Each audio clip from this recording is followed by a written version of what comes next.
if you give me $15,000, I'll give you $35,000 in return. That's over 100% return your money, and that definitely sounds like a scam. It's leverage. It's going. You can borrow this money from the bank instead of being a slave to the bank. You utilize the bank, and you get to keep all of the profit. Instead of them get the profit, you get the profit. Let's jump into it. So essentially what we're going to be doing is talking about retirement for maybe 30, 40 minutes. Big thing, Justin's everybody's got like a different stage of life, right? Different level of financial literacy. Yeah, and there's going to be no tailored specific thing on the other side of the call because we don't know you. So a lot of it's going to be in that general nature. But yeah, we want to understand what it is that people feel that they need for retirement. And yeah, we'll cover off as much of it as we can over these coming 30 minutes. For sure. And then so we're going to also be using the Q&A. So pop the questions in. We always say use the Q&A. People put questions in the chat. Please try and put them in the Q&A, and then we'll answer as many as we can at the end. If you don't know about Lighthouse, so probably a lot of you know us through our podcast, Checks and Balances. So I think there's over like 50,000 downloads a month on that. But in terms of Lighthouse Financial, so we've got accountants, mortgage brokers, financial advisors, insurance advisors, and a property team. Fundamentally, our purpose is to help secure Kiwi's financial future. A huge part of that does come around to, I probably don't want to work forever. I'd like to have some stability in retirement. So the formula is pretty simple, Justin. Run us through the formula. So it's all about education. Understanding is the first port of call, but understanding things is only one part of the puzzle, isn't it? It's got to come with actions. So actions is part two. Once we've understood and worked out a bit of a plan, we've got to act on it. And then when we've put all those things into place, that's when we can achieve the financial freedom. Yeah, we do unfortunately need a little bit of time there as well. It would be great to get it overnight, unless you're taking some punts on what is it, like a level 10 Pikachu card or something like that. I hear the returns on those are great at the moment. That's the next webinar. This is our vanity slide. So this is obviously a public-facing webinar. We also go to a lot of businesses and do presentations. We do them at no cost. So if you want us to come in and present at your work, please just reach out or just chuck your maybe email info@Lighthouse Financial or send us a DM. I worked with a lot of companies. 12,000 people have attended. 95% of people like us. The other 5%, it's all about Justin. Saw that one coming. Yeah. Volley. Yeah, that's right. That's right. Don't play outside off stuff.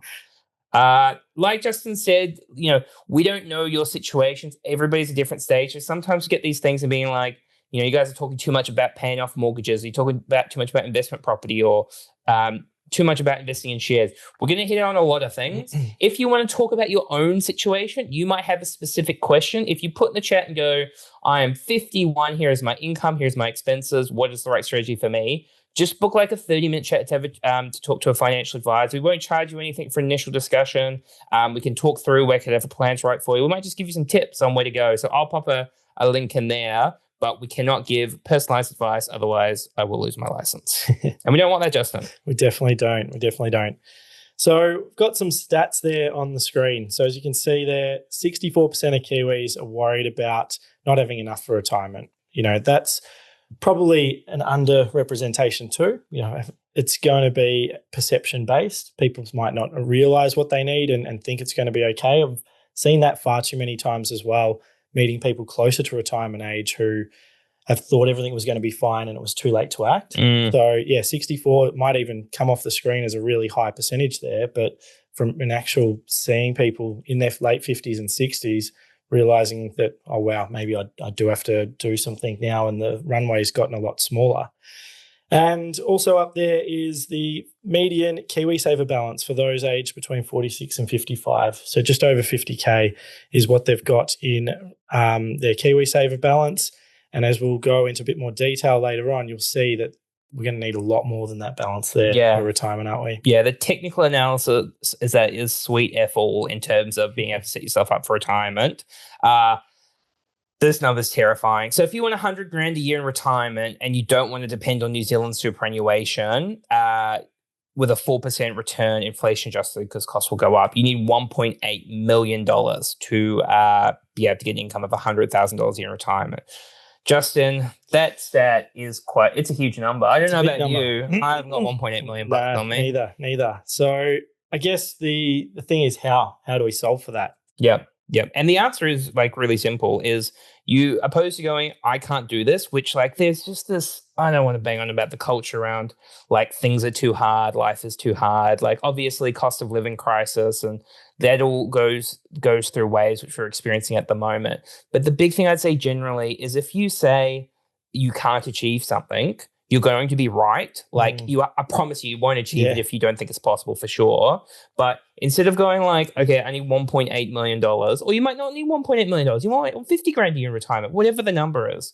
You need to go, well, if I reverse engineer that into where do I need to be in, 1 year, in 5 years, 3 years, 1 year, what do I do each paycheck? What are the individual actions that I take? And the thing I see I just keep learning like as a financial advisor, financial planner over and over is there's this thing around not just compounding returns, but compounding actions. And by doing something over time, you end up in a position to make decisions, to take punts that you would have never been able to. It's a snowball effect, isn't it? Yeah. Like 100%. More doors open up when you feel confident, you've made your first big wins on a financial plan or investing, then you take another, it opens the door to take another option, but you're so much more confident because you've already won a couple of times. Yeah. So if you keep having that defeatist attitude at step one, then all those other future doors don't open up. Yeah. So you can't leave your head in the sand is the how, got to take action. Comes back to what we said before. Education's one thing, having a plan's another, but actually taking action on that plan. And a good plan needs to not just say, you need 1.8 million in 20 years' time. It's what have I actually got to do for the next 12 months and potentially the next couple of years after that. And then you'll just keep stacking on top from there. And we can argue about what the most efficient path is between paying off debt, starting businesses, investment properties, shares, crypto, whatever. Just do something. Do something and be consistent and you'll be in a better position opposed to just like the analysis. Like we've got this case study where we talk about regularly investing into the S&P 500 over 20 years. And like, do you invest at the start of the year or the end of the year or the worst time, the best time? And the person who stays in cash and doesn't do anything is 3 times worse off than everybody else. And if you never get around to taking action, which, Wednesday night, 6:30, probably saw this in your diary and being like, oh, can I really be bothered? Like we had like 170 people register for this webinar and 40 people have turned up. So that like says enough in terms of like just taking some form of action, getting going on this. So good on you for being here. Anyway, that's my rant. I'll ease up a little bit. And it ties in neatly to what we were talking about here is time's your biggest asset. The earlier you start, the more options you have. I think I mentioned before, having worked with clients, getting closer to that retirement age, it's not too late. You've still got to do something. But the earlier you start, the better. There's a more runway, more options to grow your wealth. If you are running out of time, you really need to take action, really need to understand what it is you're aiming for and what the right tools and assets that you can use will be very different. So don't, dwell or cry about the past that I didn't do this, I missed this opportunity. You've got to actually take action forward. And it's the only way to approach these sorts of things. And you'd be surprised at how much you can achieve in a short period of time. I had a couple come to me who were 60 years old and they had received an inheritance of like 50 grand. They both had really good incomes, like 150 grand each. They couldn't even look me in the eye in terms of how they felt about their current situation. I've been working with them 5 years. They've got a debt-free home. They've got a little bit of money in the bank that they've been able to buy a house, pay off their house. They've got a little bit of cash in the bank. The bloke was about to like have a heart attack. He's so stressed by work. He was able to take like 6 months off work.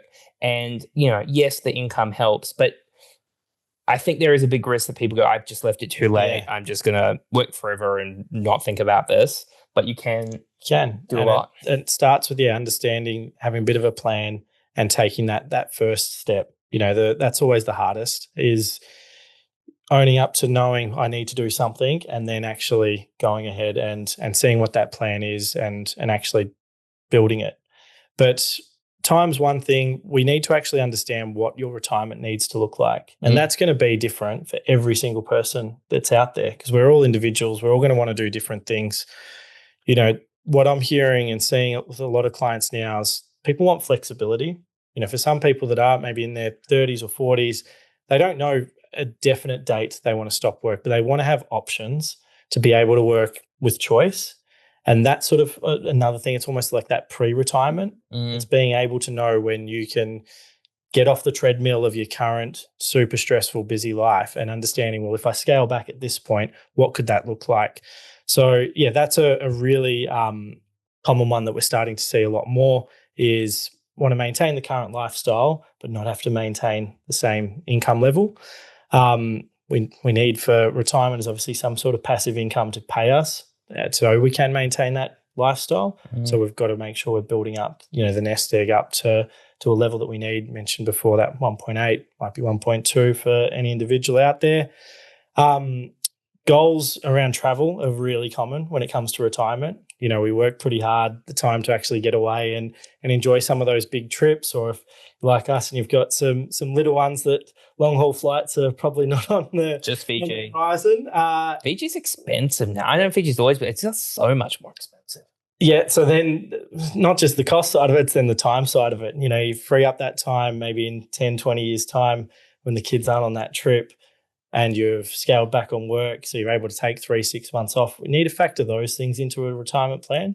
So it's not just, paying the rates bill and the groceries and just being on a treadmill. We've worked pretty hard throughout our working career. It's time to actually enjoy our life at that point and really building a solid retirement plan to incorporate these one-off costs. Because unfortunately, as we get older, those early years of retirement's the time to enjoy it.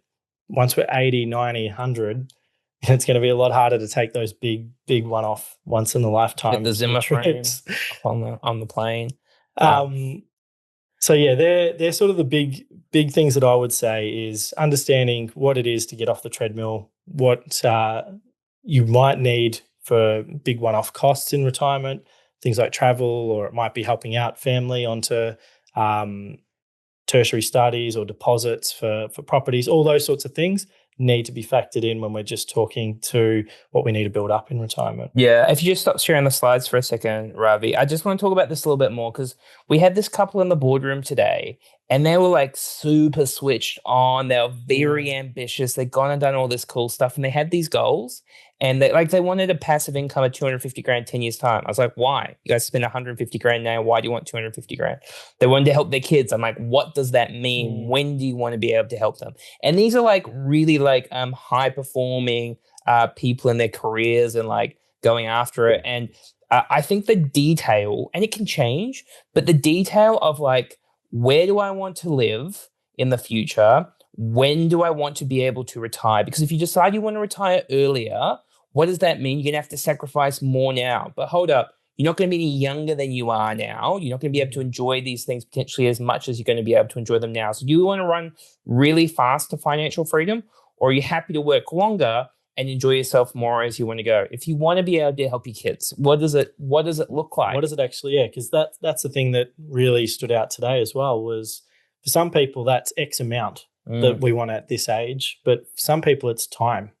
So it might not need to be a huge lump sum amount that's given out to 1, 2, however many kids. It's the time to be able to spend with them and future grandkids, etc. So it can be so different. But the core value and what it means to people is the same. But that's the, I guess, the art and the beauty of what we get out of talking to people and building financial plans is it's no set and forget, same thing. I want to help family. Here's the number you need. Like getting to know the person and seeing what they value. And then working backwards to a number that's right for them and their family.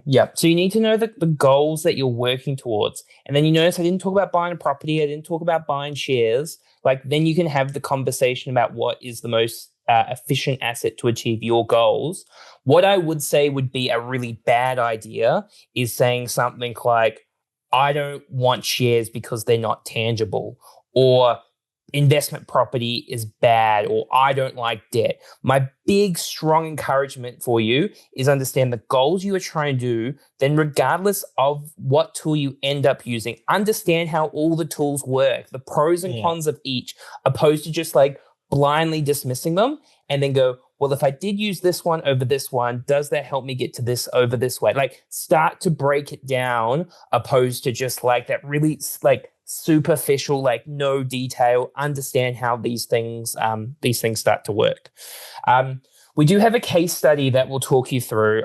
I do go back and forth. This case study has so many pros. The downside is people go, this person's earning 300 grand. It's not relatable. Please look past his income. I promise you at some point I will change this to something more relatable. And I can give you another case study off the top of my head as well. There are so many things within here, though, that are relatable to everybody, I promise you. So this is Bob. Bob's 35. He earns $300,000 a year. Your household might be $200,000 or $100,000 or $150,000 each, or your household income might be $100 grand. I promise you the principles all still apply. Bob runs a successful business, but is time poor. You might have a busy job and have kids and be time poor. He decides, well, he's successful based off society. He deserves a nice house. So he racks up $1.5 million in debt. He's self-employed. He hasn't really thought about KiwiSaver. That may be like you. You might be sitting with your bank or not making an active contribution, being a conservative fund, whatever. He doesn't spend lavishly. But you know what Bob says, Justin? What's that? He goes, well, I don't go out for dinner every night. I don't go on holidays all the time. But my money just kind of disappears. Sometimes he does save up money, but then a one-off bill comes up and he's kind of makes a little bit of progress and then slips back. Fast forward. He's paid off a decent chunk of his mortgage, but his wife wants a batch because we can make memories as a family by the batch. And we'll Airbnb it when we actually want to go and use it. Unfortunately, his business, he's just been focusing on growing his business. He's forced to work till 65. He hasn't diversified outside of his main income stream. He is forced to downsize his home, not able to help his kids that he wants, has to downsize his lifestyle as well when he wants retirement. The good thing, though, is there is a different version of Bob. And that Bob still has the same house, has the same income, but Bob has a goal. Bob's goal is he wants to be financially free by 55 with an income of $100,000 a year. So remember before we said 1.8 million, depending if you want to be dependent on New Zealand superannuation. So he buys the same house.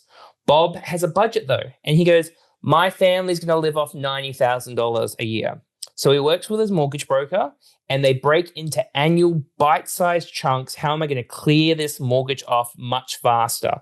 I'll find the link as well to put in our episode on how to pay off your mortgage in 10 years. He is able with that strategy to pay off his mortgage in 10 years. Over that 10-year period, he buys investment properties. He buys a new build the first time to make it really easy for himself. Then he buys a multi-unit property. Then he buys a commercial property. Then you might go, holy, that's a lot of property. You've got to remember these are 3 actions over a decade, right? And his debt's going down on the personal side. He then sells a couple of those properties comes retirement, invests into some managed funds because property makes you rich on paper, but does not give you cash flow. Shares will give you cash flow and the ability to erode your income. He's got over $5 million in assets and can do whatever the hell he likes with the rest of his life, Justin. And I know you mentioned, it's a fantastic outcome for Bob. You mentioned here that people on the call, that's not going to be your numbers. Might be better, might be worse, but it doesn't actually matter. The inputs that go into a plan is what have I got money coming in minus money coming out? What's the debt? What are my goal? What am I trying to achieve? And then we just make it work from there. So I've seen, people like Bob, people on, 100K, 150K, same goals, different sort of starting position with the numbers, but they can get there in the same way. It's the same principles just being applied with different versions of the numbers. So don't think that, you need 300,000 to be able to set yourself up for retirement. No, it comes back to working with what you've got, understand your version of, what is that asset position? What is your debt position? What do we got to achieve to get mortgage free as fast as possible? Whether that's $1.5 million mortgage, 400K, 600K, what is that position that we need to get to pay that off as fast as possible to open up those doors? As I mentioned before, these things will grow and stack. So it all started from having a plan in place and understanding what it is, what are the actions for Bob in that example, and for anybody out there, taking your numbers and your spot and working towards a goal and putting in some clear actions and goals to hit in the short term to achieve that long-term piece. We can't just think about the end. We've got to actually, set some shorter term goals so we can get those early wins. Yeah. And most people just on autopilot. And I get it. Like, you've got busy jobs, you've got families, you're tired. But if you stay on autopilot, you're just going to be a slave to your income forever. And you have to like push and break that cycle. And the reality as well is if your income is not at a certain level with the costs of life, as it is, it's really hard to get ahead. So if you're going, my income's not at, whatever level, what is your plan to increase your income? Or like as a household, what are you going to do? Like, what are the things within your control that you can improve your situation? And it can even be, there's one aspect on the income side of it, but so many people, as you said, that autopilot don't know what they spend on anything. And there can be a natural uptick that you can have with just understanding the small changes that you can make, the big outcomes that they can produce, which I think we'll talk about it a little bit later on around mortgage as well. Yeah. So I do think the more I focus on give advice, look at financial planning, the more I'm able to like simplify it as a concept. On one page, this is what we do for clients every day. And you can do all of these actions. You can take these actions and implement them. So fundamentally, what do you need to do to get ahead to achieve your goals? Well, step one, you need to earn more than what you spend. If you're going backwards in terms of income, that's a bad thing. If you're using bad debts with high interest rate, that is bad. So you need to have a clear budget that you're working towards. You then need to make an active choice of KiwiSaver. You're going to be paying somebody a fee for a long period of time. And if you are still with your bank, you're not sure what you're doing, I'll pop a link in the chat to book a time to talk to like a KiwiSaver advisor for free, because you just got to sort it out to make sure it is optimized for you. Then you need to be making sure you got the right insurances in place. You've got an emergency fund. And then you got to go, what are the goals that I'm trying to work towards short-term and long-term? What do I want in life? Big questions, but you need to answer them. After that, the next step is, for most people, not all, but for most, we do want to get you onto the property ladder. When you think about we talk about inflation, rentflation is also quite a big risk long-term. And you also don't have stability and security. So for a lot of people, we want to get them onto the property ladder, own their own home, pay down their debt. Once they pay down their debt, they've got some equity. We look at an investment property. We keep paying off the debt on their own home. Then we start contributing to managed funds, shares to diversify. We've got a debt-free home, maybe an investment property, some shares, and your KiwiSaver. And then you've got real options. I was actually talking to someone the other day that came in for a call, and we're talking about that rentflation piece. And what I said to them was, unfortunately, on your 65th birthday, your landlord's not going to give you a birthday card and say you got free rent for the rest of your life, are they?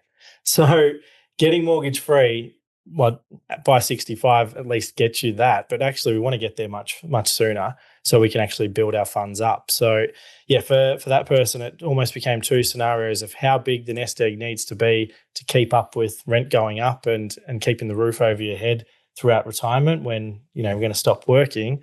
And then the other scenario was if they can really speed things up, put the deposit down, pay off the mortgage as fast as possible, work for a bit of time, get mortgage free.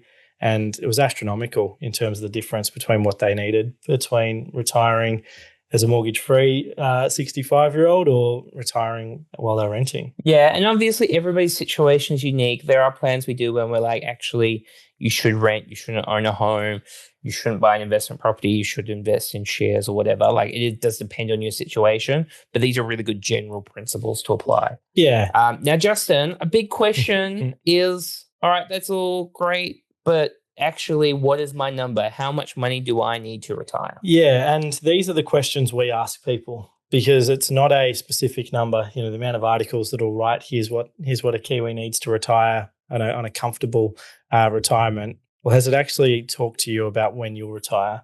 Has it understood how much your spending habits are? Are you willing to cut back to what the average might be? Unlikely, realistically, is it? Some people hate traveling. The idea of going overseas just isn't for them. So, those people. You're not too sure. So I know a couple that, just won't want to fly, just staying close by. And it's like, well, cool. That's a different goal that we're working towards. Sure. And for those that are wanting to travel, how often? Could be once every couple of years, could be 4 times a year. So we need to get that right. So we want to talk to people about that. Often for some people, the option there around downsizing the home comes into the mix. They might have had a big family home and the kids have all left, and do they need the 4 or 5 bedroom place? Is it maybe multi-level, and as they get older, the stairs, etc., might not work anymore? That might free up some capital, might not. And quite often it frees up less than people would think. So, we don't want it to be the pillar of a financial plan. And often when we talk to people, we'll put less than they think in there for the downsizing of the home, because we're going to spend a lot of your time. So yeah, it's all good in theory, having a plan that says I'm going to downsize and free up $1 million. And then 5 years later, that's what's written into the plan, and you go to do it and you're like, I don't want to live here. I've looked at these houses. It sucks. Yeah. So yeah, that's a very important question. And then what do you maybe want to leave behind? Are you, and I think you've talked to many clients about this before, how the legacy you're leaving behind gets handed over. Is it right at the end? Is there different trenches, so you can see the benefit of your hard work and what you've built up? You might want to see your kids excel rather than wait till maybe you're 80, 90 and they're already 60 and 70 and had to grind away. So they're all very important questions. And for all the people on here, they're going to have wildly different answers, aren't they? Yeah. Yeah. The legacy bit, I think it's quite flawed, to be honest, when you go I'm going to hoard my money until I die and then somebody else will get it. Because say if you die at 90 and your kids are 65 when they get the money, they've already done all the hard work. There's the concept of a warm inheritance versus a cold inheritance. Cold inheritance, probably work that one out. That's the one where you did. The warm inheritance is the idea where I'm how much money do I need to be able to do all the things I want to do? And then what money is left over? And then how do I fast forward that to give them money to help them with their first homes or grandkids' universities or family holidays? Do you have those experiences? Memories, so they're all the variables. Yeah, and that's a really common one where I think that mindset thing for people is hard to understand, especially if they don't know that they're going to be okay. So you don't want to run out of it. You don't want to run out of it, definitely. But knowing that you're going to be okay, but then being able to actually, the people around you can also enjoy themselves and not be on the treadmill thinking they're struggling away in their 60s. And, they're in the back of their mind, how many conversations we have with people, they're like, yeah, there's going to be an inheritance, but I don't know what it's going to be. And, we should have it in the financial plan. Yeah. And then it happen. You don't know. It could happen at 50, could happen at 70 for that person. And making sure that you're sorted. And then if you want to be able to leave that legacy, doing it in ways that you can actually see the benefits before you pass away. Yeah. So let's bring up the numbers, Ravi. So essentially, this is including New Zealand superannuation, which for a couple is $30,000 a year. So if you want $80,000 a year in income in retirement, so essentially $50,000 will come from your money, which is the $1 million that you'd start with, and then $30,000 would come from New Zealand superannuation. So if you want 80 grand a year, you need $1 million by 65, and that assumes that you invest the money and it gets eroded by the time you're 90. You want 120, it's 1.8. You want $40,000 a year in retirement, it's only $200,000. So you can see the amount that you might need depends dramatically on how much money you want to spend, which makes sense. Yeah. Now for our single friends out there, it's a little bit more tough. Because essentially you've got one person covering one household of expenses in terms of rates and insurance and electricity and all of those other things. But you've also got one lot of New Zealand superannuation instead of two. So the numbers do change a little bit. So if you want 80 grand instead of $1 million, you need 1.2. If you want 120,000 instead of 1.8, it's $2 million. So the numbers do change a little bit if you're single instead of in a couple. They are big numbers though, aren't they, Justin? They are. They are quite large. But as we said before, it's about what action can I take next to help me solve for that. And, we wouldn't be sitting here as financial advisors having never been able to solve this stuff, would we? So we've worked with people to build out plans to solve for these big numbers and bigger, and that's the reality of what we do on a day-to-day basis. It's the core thing that people need to know is what they can do next. Yep. And the different people on the call tonight, it could be a range of things, as you've said. They might not have a mortgage. So some of the slides we're going to talk to in a second, not going to be relevant to them, but the next piece will be. And then the next, and then the next. And yeah, it's just getting all those things now is how you actually solve for such a big number. Yeah. I think you've used the analogy before. I can't remember what it is, but when you're trying to take that big chunk off at the end and you just start, it's taking the small bite size. How do you eat an elephant one bite at a time? Yeah. One of my dad jokes. Cooper likes it though. So the question is like, okay, so that's all great. I need however much money for me. Where do I start? What do I do? So we're going to talk through each of these asset classes in a bit of detail. Before we do that though, there is this burden on you every single day when you wake up. These banks in New Zealand, they're making $19 million a day because you haven't paid off your mortgage yet. So Justin, the first thing we've got to do is crush through this debt, don't we? Yeah, and this next slide really will tell you why, and you'll see how we can start to compound these wins. So this example here is a $600,000 mortgage being paid off over 25 years. So that's the white line there. That's the way the bank's setting things up. Okay, they want you to pay off the loan as slowly as possible, keeping the pain point of the repayment as low as possible. Why do they do that? Because you pay over $500,000 back in interest doing it that way. So it's in their best interest, pardon the pun, for you to pay it off as slowly as possible. Great business model. Fantastic. And that's why they make $19 million a day. Then we got the darker shade of pink there. We're shaving off 10 years. We're getting it down to 15 years. What does that achieve? Well, we save $223,000 in interest achieving that. That's how we start to solve, we talk about these 6-7 figure numbers that we're aiming for in retirement. There's 223K right there, just having a bit of a plan in place to shave off 10 years off your mortgage. Huge numbers. It's pretty good. And it compounds further. We take another 5 years off and we pay it off in 10 years rather than the original 25. And it's $324,000 that's being saved.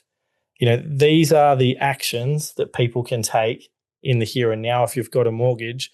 And what does that look like? It's an extra, $650 a week is the difference between the lightest shade of pink there, paying it off in 10 years, and the white. Now, that might be too hard right now. Okay. And it doesn't mean it's an overnight move from one trajectory to the other, but it's the incremental gains that you'll have along the way.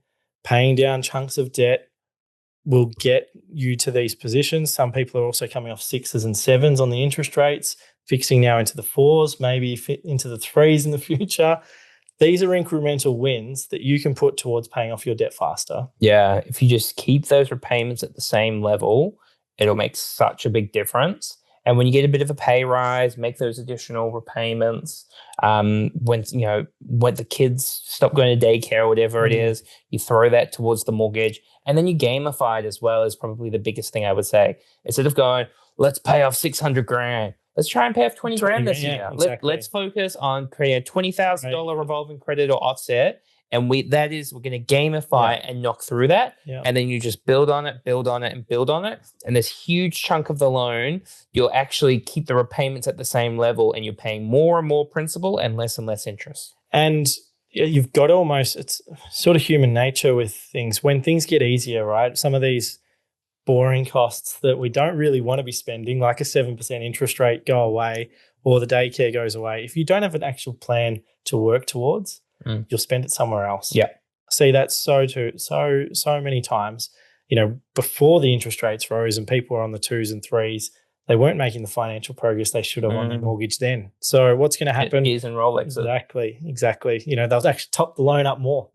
That's the other common one is, top it up more and, keep the payments the same. And it's like, why, if you could survive at 6, what are we doing this at 3, not having a plan, that old keeping up with the Joneses. Yeah. Where, it is tough out there, right? But it's being really purposeful and understanding what are the things that you enjoy the most. Having them in your financial plan is, crucial so you can stick to it and still enjoy life.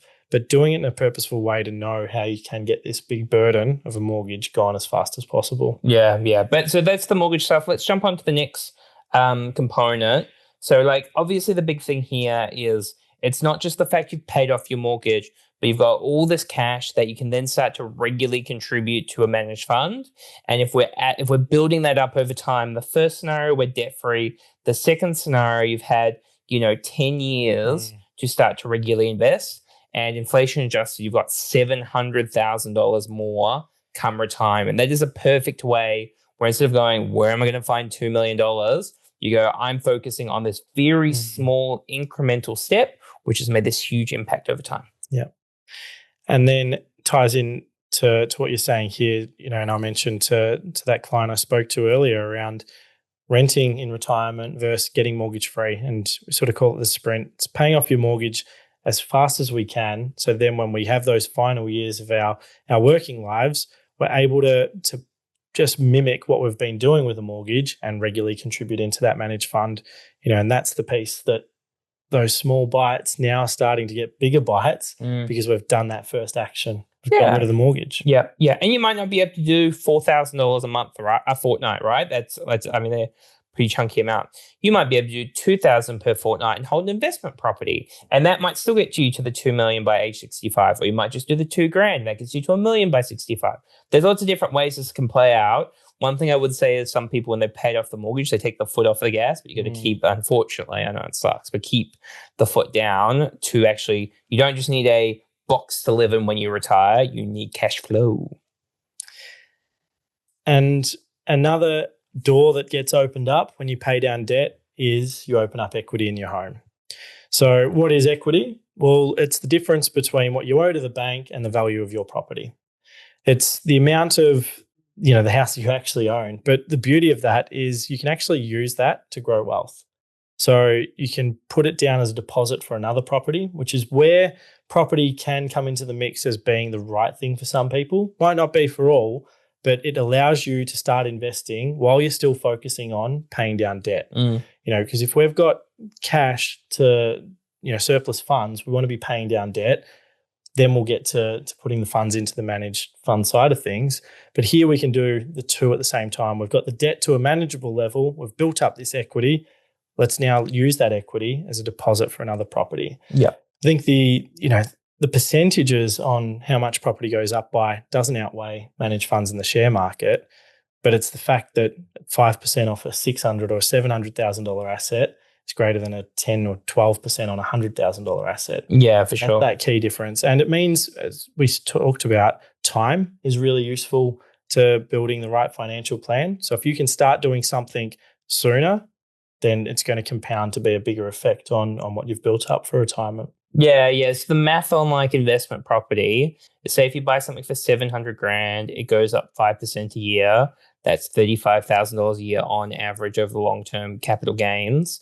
You're probably topping it up, a $700,000 property, probably somewhere between like $10,000 and $15,000 a year at current interest rates, interest only, which if you have a mortgage on your own home, that's how I recommend. If we were to go, hey, if you give me $15,000, I'll give you $35,000 in return. That's over 100% return on your money, and it definitely sounds like a scam. It's leverage. It's going, you can borrow this money from the bank. Instead of being a slave to the bank, you utilize the bank and you get to keep all of the profit. Instead of them get the profit, you get the profit, and then you can hold this asset for a long period of time. The only downside of property is it will make you rich on paper. It will not give you cash flow. Yeah. What's your favorite saying that I've stolen a couple of times? You can't sell a bathroom to go on holiday? Close. A bedroom. The same principles apply. So, yeah, property could become an important tool, but again, opens up from that first action, paying down the debt as fast as possible. Yep, that's right. If you're like 60 though, I don't think you should probably have an investment property. If you're 65 and all of your assets are tied up in property, I think we need to talk about it. But if you're 40, you've got equity in your home, you've got good income, and you're playing a long-term game, I think it's a really good option. So, let's talk a little bit around really quickly on other assets. So cash. Cash is great for the short term. So if you want to buy a house, buy a car, you've got an emergency fund, all good reasons to have cash. Cash over the long term is the only investment that is guaranteed to go backwards over the long term once you factor in inflation. When term deposits were 6%, it's just because the cost of living was high. It was a trick. You weren't making any money. If you want to get ahead, you need to get your money working harder for you, which is really getting money out of the bank. You might go, well, the share market is risky or property is risky. Newsflash, everything is risky. Nobody's going to get out of this thing alive anyway. You need to be able to be comfortable with risk to some extent, and there's different levels of risk, but you can't just think about the risk of doing something. The risk of not doing something, the opportunity cost there, you need to understand the implications on that side. When it comes to bonds, I mean, look, unless you are very sophisticated, you're probably not going to go and buy direct bonds. It's quite unusual for me to run into that. If you have like a balanced managed fund though, or investment portfolio, there is you probably got 50 to 60% of your money sitting in bonds because it balances out the shares and property when you start to come into retirement. And we will start to talk about those assets in terms of how you invest into shares in a diversified way, which I'm probably rather keen to, I'm looking at the time, probably roll into it like quite quickly. So this is in terms of the share market, like if you invest just into shares, you look at the data, right? It goes up a lot more than it goes down. You can get years where it goes up 20%, but there will be years where it drops a lot. And if you were trying to go, what's going to happen to the share market over the next 6 months? Like there's some people who go, share market's overvalued at the moment. They might be right. They might be wrong. A lot of people have had opinions over periods of time. If you go on what's happening to shares or property over the next 6 months, 1 year, 2 years, that's gambling. Everybody will have an opinion. Everybody will have data to think they can support the opinion, but they might be right. They might be wrong. If you go, what's going to happen over a decade? Law of averages apply.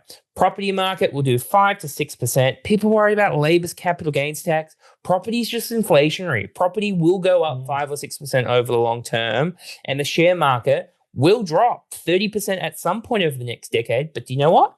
It's going to go back up, and the average over the long term is going to be 10%. When it comes to how you invest into, Rob, maybe just take down the slides for a second. Just like a few other tips on like investing into shares and managed funds and those sort of things. I've got a few bits of advice. So the first one is do not DIY a portfolio. Don't pick direct stocks. You don't want to try and outperform the market. You just want to take the average of the market. Why? Well, what are you doing investing into Fisher & Paykel Healthcare or Rocket Lab or Tesla? You might have got lucky, but unless it's your job, there's people who do this every day who lose money. Just invest in a diversified fund where you've got shares locally, shares overseas, some properties, some bonds, some cash, and take the average over the long term. Be careful of fees. So make sure, when it comes to a perfect example is the broking houses. Broking houses charge quite high fees, and then they get paid on transaction costs. So every time they buy or sell a share, they get paid. What does that mean? They've got a conflict of interest to go, I got another new idea. I think you should go and sell this share and buy this other share. They can give good advice, but just be aware of their conflicts of interest and how they get paid. There's providers like Milford and Fisher Funds who do a really good job in terms of long-term track record. They're higher fee, returns after fees, reasonable. And then there's the Simplicities and the Kernels, which are the lower cost fees. I wouldn't DIY and build this portfolio together. I would just pick a diversified fund. And then if you've got over $250,000, $300,000, that's probably when you would have a chat to a independent financial advisor when they're opposed to just going to a product a product provider. But yeah, make sure you're not trying to time the market. Take long-term averages and risk profile. The amount of money that moves from like high-risk funds to low-risk funds when the share market drops is terrifying. You need to be able to weather the storms. Justin, though, pretty similar story with the property market as the share market. Yeah, exactly. The last couple of years, people that amount of times we see people say, oh, I shouldn't have done this. And because they bought at the top of the market and we're now at a down cycle. The key's in that word. It's a cycle, right? And it's not always on an upward trajectory. doesn't mean, as long as you're well thought out with what your goals are, it's buying and holding for the long term. Things will recover. Just making sure that you can hold out through the downturn part of the cycle is the key. Seen far too many people probably overextend as well when rates are low. So that's probably another important thing to do when we get back into those future scenarios, because it'll happen again. Like you said, these cycles repeat themselves. When interest rates are low, making sure that you'll be able to weather the storm when interest rates pick back up again, and not be in that situation to have to sell in a downturned market, which is, crystallizing those losses. It is interesting though. Share market's pretty much gone up like 100% over the past 5 years. Property's probably down 15 to 20%. And people are like, property's dead, shares are like where it's at. The only thing I believe is revert to the mean. And I think property is getting a pretty tough time at the moment. But essentially, interest rates have halved. Property prices haven't moved yet. Yeah. It does not take a genius to work out. Relationship, don't they? When interest costs are high and going up, property prices start to stall and go backwards. And once we start to get some falls, and it's not there was an OCR announcement and my house hasn't gone up in value. It's going to take some time before it trickles through the market. Cool. So this is just a little bit on shares versus property. There's pros and cons of each. Fundamentally, it's quite simple. Property gives you leverage, will give you a higher return because you can borrow money, which is very hard to do with shares. Property will make you rich on paper, but very hard to give you cash flow, even if you have relatively low debt, because once you factor in rates, insurance, maintenance, property manager, tax, very hard to actually get meaningful cash flow. The amount of people I do run into who have a property portfolio and gone, this has worked really well for me. And I'm like, that's great, but you have no money in your bank account to go on holiday, is downside. The other problem with property is it's very concentrated. New Zealand's fundamentally a small island nation that has, natural disasters. The other bit is obviously tax changes are in there as well. The benefit of managed funds is so obviously you can't get the same return because you can't apply the leverage, but you are far more diversified than property in one country, in one area. But the big thing is you've got the ability not to just take the cream off the top, but erode the capital over time. So you can start with $1 million, end up with $200,000 by the time you're 90, which reflects a life well lived. Yeah. And just talking about those protection pieces here, these are really, fundamental when we're starting up with a plan, is making sure that there's a good emergency fund in place. That's probably the biggest thing when people have to panic and make bad decisions, is they don't have the emergency funds to sort out, if there's downturn in the economy and there's a job loss. So definitely making sure we understand that. What are the short-term goals? Are there any big one-off costs that are needed in the coming year or two? It's scary to think the amount of people that we talk to as well when we ask the question, have you got a will? And then you're during power of attorney and the answer is no. Or, but it was 50% of people don't have a will. Yeah, or it was done so long ago that it's irrelevant as well. Health insurance and life insurance and income protection. So again, really fundamental parts of the plan. It's going to be different for every individual what their right levels of cover are. But making sure that you're setting yourself up, you're working really hard, you've got a financial plan in place, and an unfortunate event happens and all that hard work can get, ripped up because you don't have the right protections in place there. It is one of the biggest risks of the plan. The other risk is, like, I know you haven't reviewed your insurance in a long period of time. Health insurance is a bit stuffed up at the moment in terms of how much premiums are going up. So if you do want to book a time, talk to an insurance advisor, whether you got to get around to it, you haven't done it, or you want to review what you've got, either way, we're happy to, at no cost, book a time to review. And it can go both ways, can't it, James? Where people have got a set and forget insurance, policy in place for when they had an $800,000 or $900,000 mortgage, and we're working with them and they're down to 200, 150K. Yep. Their insurance needs are actually changing and can dial back. Yep. So it's not always about adding more on. Yep. It's having a plan in place and you can actually dial it back over time. Yep, for sure. Cool. Okay. So, we talked a little bit, right, Justin, really, if people are going, well, this is all great, but I'd probably like somebody to help me work it out. Yeah. So if you're sitting there and you're like, cool, I want to know more about how you can make this relevant to me. We've scratched the surface, but you're really engaged and wanting to do more. book in for a session with one of us and have a financial plan discovery call. It's free of charge, 30 minutes. It's really getting to know you and your goals, what it is, your appetite to risk, understanding, what it is we've got to try to achieve for. So then we can start to talk about if a financial plan is the right thing to be doing right now. If it is, great. What are we actually going to action and go ahead and do? Because as we said, plan's one thing, but it's the actions that get the real big results. Part of that, we'll also talk about those emergency things in place like insurances and emergency buffers. But yeah, really is where we start to get to know you and what it is that's right for your number. All these high level numbers, I really stress for people, it's understand you and what it is you're trying to achieve. And then we can start to take those actions. Yeah. So once again, if you need to sort yourself out, QR code, click the link, book a time to have a chat.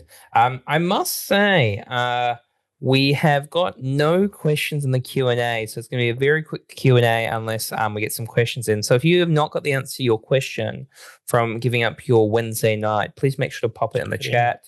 One more reminder, you're going to be paying KiwiSaver provider a fee for a long period of time. If you're in if you're 40 and in a balance fund or with a bank. Yeah, I saw something, a third with ANZ and ASB. Yep. That's only two of the banks. But yeah, for a third of people to be there, again, not bashing any individual bank, but it's not their bread and butter service, and the performance we know can be a bit better. So yeah, book in and have a chat. It's an important pillar of that retirement plan. Yeah, for sure.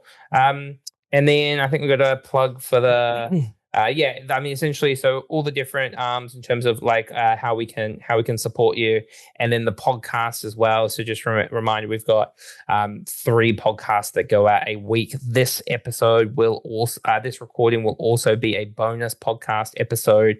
So hello for everybody watching this on delay as well. I'm keen to on the just to see, give people some time to see if we've got any questions in there. Justin, what are your thoughts at the moment on people when it comes to planning for retirement? The shares versus property piece. What are your thoughts on where people should go? Look, like you said, it depends on how close they are to that retirement piece. So if they are sort of hitting that 60 mark, we're probably looking more towards that shares and managed fund space, because we want to be able to access those funds and erode that capital and build the plan that allows for that.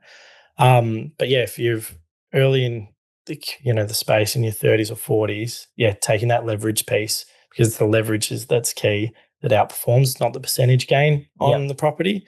But yeah, really depends on where they're at age-wise. Because and with the property side as well, there's you can go just buy a new build townhouse. You can buy an existing house. You can do a renovation strategy. You can do a commercial property. It's quite there's just so many different ways you can go with it all as well.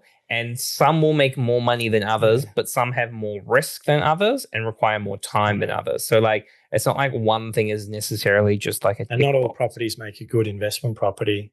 Quite often the old family home is one of the most common investment properties, and often is not a great investment property. So yeah, there's probably another thing layer into the property piece. It's not just buying any old house and it's going to be a good investment property. Yeah, for sure. We got a question from Adam saying, any advice for expats looking to finish careers and raise kids in NZ, leaving 401ks overseas and some passive income? We probably need quite a lot more information to be able to work through that. The US piece is quite a big one. I was talking to a client who moved their KiwiSaver from growth to high growth, and they got stung with tax in the US from such a simple change that in New Zealand you don't think has a big impact at all.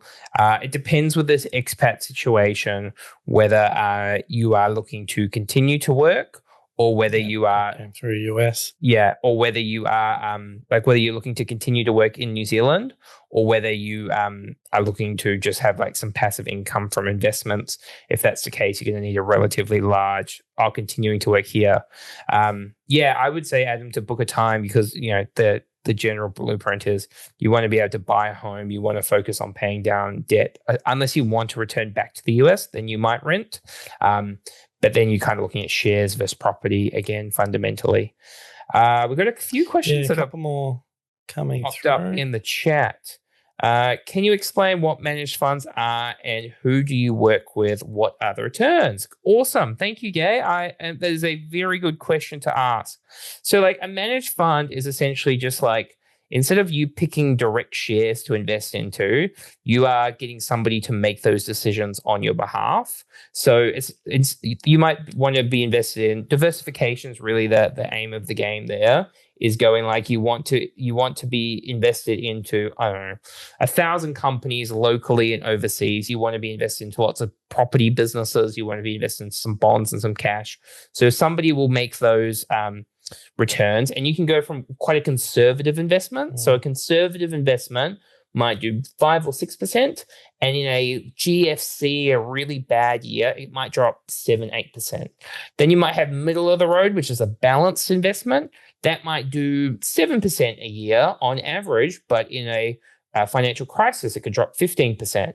And then a high growth investment, that might do 10% a year, but it could drop 35 or 40% in a bad year. If you're younger with a longer time frame and a higher tolerance for risk, the higher growth is going to end up being a better option.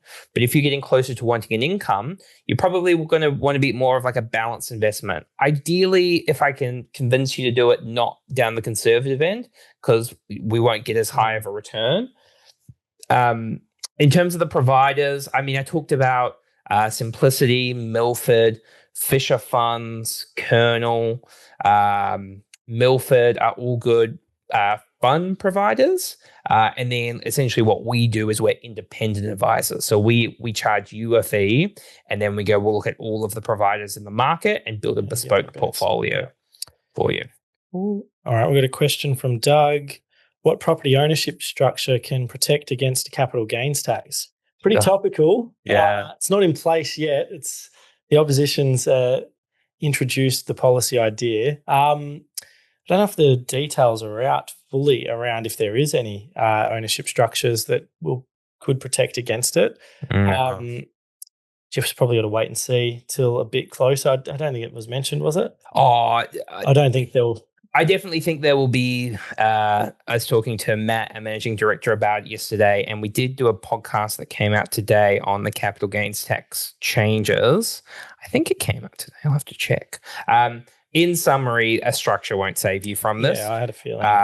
There is probably some nuance around what it might look like, and who knows the opportunity. But it's not like they're not going to tax a trust, for example, or a company or something. That does make people go, property's done, it's a bad investment. Remember, they're taxing a profit. So a profit means you've made money. A capital gains tax is very common in other parts of the world, but those markets still go up and the property market's still okay. So I think we'll be fine.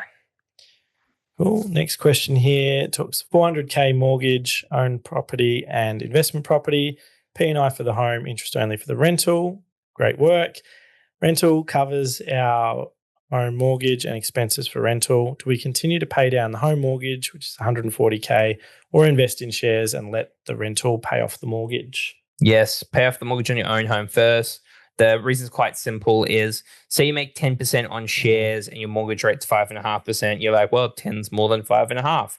Now you might go, interest rates are not 5.5 anymore. They're in the 4s. Long-term average over 30 years is 5.5. Once you take that 10% though, you take off fees, you're at 9, you take off tax, you're at 6, you take off inflation because you're not spending the money now, you're at a 3% return.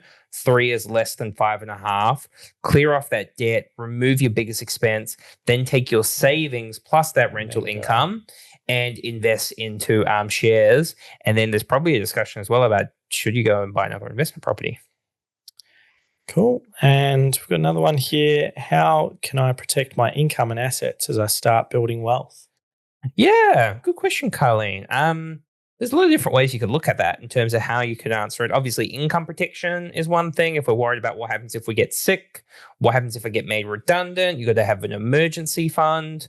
On the how you protect your assets, making sure you've got the right insurance, like on a house or anything like that. I'd always be thinking generally though, like, how could this go wrong, and how can I get best I can mitigate it. against those. There could even be some of the legal risks as well, and making sure you got a will and enduring power of attorney as well in place for those events, if that's what you're talking about too. There's a number of risks out there, and it's understanding the worst case scenario and what you can put in place to mitigate that. Yeah, I just looked at Adam saying that he's continuing to work in the US and wants to raise a family in New Zealand. Kind of depends as well, Adam, like whether you want to your assets in the US could just pay you like a regular income. So the question is, do you just focus on building assets in the US, or do you buy something in New Zealand? But the tax complexity with the US, it's so easy to stuff it up. So before you go and do anything in New Zealand, just make sure you get the right tax advice, because there's quite a lot of risk. But I think we'll wrap it up there. I thank everybody for joining us. Thank you for everybody who's watched the recording. Make sure to get on our list and follow us on Instagram to see the webinar. We're pretty much doing a webinar every week. We've got podcasts coming out 3 times a week. So remember, education plus action equals financial freedom. What is the smallest step you can take towards getting ahead? It might be something as simple as talking to your spouse about what your goals are, putting up a budget, sorting your insurance, reviewing your mortgage repayments, whatever it might be. Make sure you're not passive, that you're not just kind of on autopilot. You're taking control of your future, and we'll catch you at the next webinar. See ya.